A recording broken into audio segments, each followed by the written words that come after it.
Hello மக்களே, இன்றைக்கி நம்ம சித்து அண்ணன் சொன்ன கொக்கோ பாலா ரெசிபி எப்படி பண்ணுறதுன்னு பார்க்கலாமா?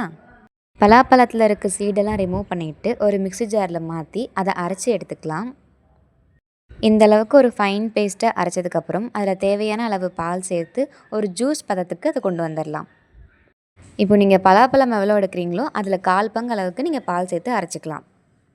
ஒரு 3 டேபிள் ஸ்பூன் சோள மாவு தனியாக எடுத்து வச்சுக்கலாம். இப்போ ஒரு பாத்திரத்தில் 1 கிளாஸ் பால் சேர்த்து நல்லா கொதிக்க வச்சுருக்கேன்.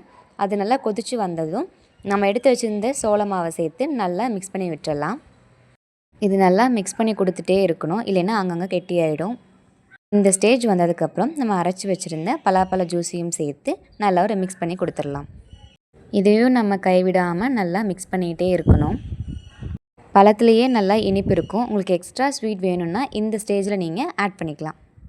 ஒரு 3 to 5 மினிட்ஸ் நல்லா மிக்ஸ் பண்ணி கொடுத்துட்டே இருந்தோம்னா இந்த மாதிரி பபிள்ஸ் வர ஸ்டார்ட் ஆகும். இந்த ஸ்டேஜில் நம்ம கேஸை ஆஃப் பண்ணிடலாம்.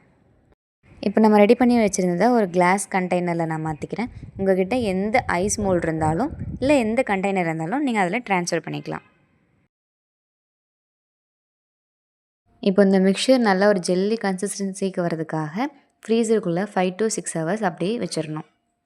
அவ்வளோதான் மக்களே, நம்மளோட ஈஸியான கொக்கோ பாலா ரெசிபி ரெடி. இது நல்ல க்ரீமி பால்கோவா டெக்ஸ்சரில் இருக்குது. இதை நீங்களும் வீட்டில் ட்ரை பண்ணி பாருங்கள். பிடிச்சிருந்தால் லைக் பண்ணுங்கள், எப்படி இருக்குதுன்னு சொல்லி கமெண்ட் பண்ணுங்கள். மறக்காமல் அந்த சப்ஸ்கிரைபும் பண்ணிவிடுங்களேன்.